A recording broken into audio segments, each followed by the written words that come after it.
Neil Sedaka's life was a melody that never stopped unfolding, a rare blend of talent, resilience, and pure human warmth. He wasn't just a singer or a songwriter.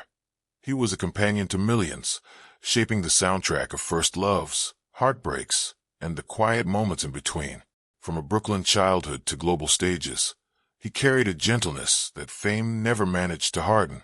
His music lifted people, healed people, and stayed with them long after the radio was turned off. And now, as the world says goodbye, we look back not just at the artist he was, but at the kindness, humor, and heart that made Neil Sedaka impossible to forget.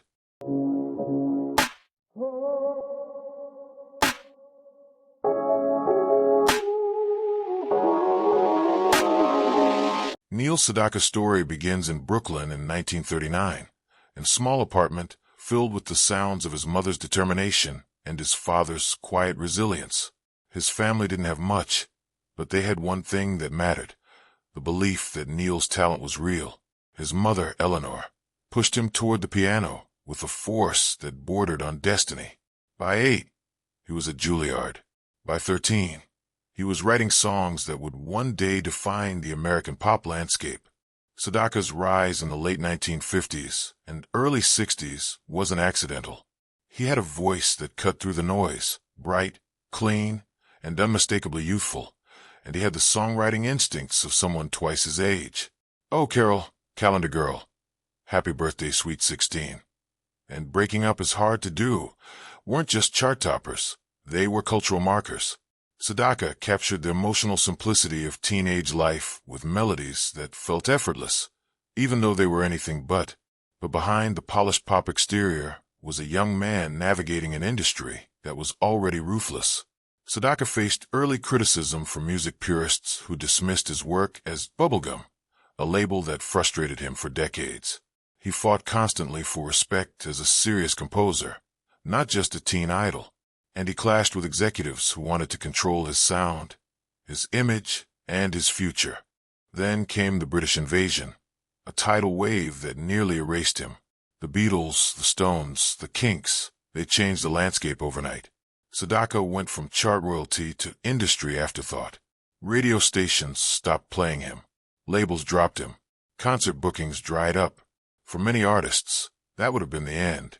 But Sedaka wasn't built to fade quietly. He reinvented himself with a level of discipline that shocked even his critics.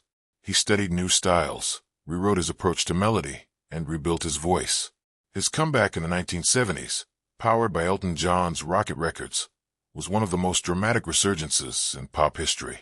Laughter in the Rain, Bad Blood, and the reimagined ballad version of Breaking Up Is Hard to Do proved he wasn't a relic. He was a survivor. That comeback wasn't without friction. Sedaka's partnership with Elton John was creatively fruitful but personally complicated. Elton admired him, but the industry buzzed with rumors of tension, disagreements over production choices, marketing strategies, and the pressure of reviving a legacy act in a rapidly changing musical world. Sedaka was meticulous, sometimes to a fault, and he wasn't afraid to push back against producers or executives who didn't share his vision. There were also quieter controversies, disputes over songwriting credits, royalty battles, and long-standing resentment from collaborators who felt overshadowed by Sedaka's success. None of these ever erupted into public scandal, but they followed him throughout his career, reminders that even the cleanest pop star lives in a messy industry. Through it all, Sedaka's personal life remained remarkably stable. His marriage to Liba, beginning in 1962, was one of the longest and most enduring partnerships in entertainment. She was his anchor, his critic, his protector, and the person who kept him grounded when fame threatened to distort everything around him.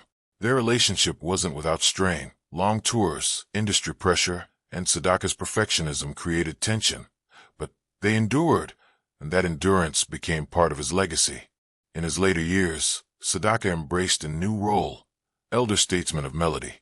He mentored younger artists, collaborated with orchestras, and performed intimate concerts that showcased the warmth of his voice and the precision of his songwriting. During the pandemic, he sang from his home, offering comfort to fans who had grown up with his music. His voice had softened, but the emotional clarity remained. As he entered his 80s, Sedaka's public appearances slowed. He remained active online, but privately, his health began to decline. He kept those struggles within a tight circle, family, close friends, and a few trusted collaborators. Even in his final months, he continued to play piano, continued to sing when he could, and continued to express gratitude for the life he had lived. Even artists who had once been competitors acknowledged his impact. Members of the brill building community spoke about his relentless work ethic, his perfectionism, and his ability to reinvent himself in an industry that rarely forgives aging. When news broke that Neil Sedaka had died at 86, the reaction was immediate and global. Major outlets reported it within hours. Fans shared memories of first dances, road trips, heartbreaks, and childhood moments shaped by his songs. But it was the reactions from fellow artists that revealed the depth of his influence. Sedaka's death didn't just mark the loss of a singer. It marked the end of a lineage, the last of the great brill-building melodists, the craftsmen who built the foundation of American pop before the world even had a name for it. Elton John called him one of the architects of modern pop melody. Barry Manilow described him as a master craftsman whose songs taught us how to feel.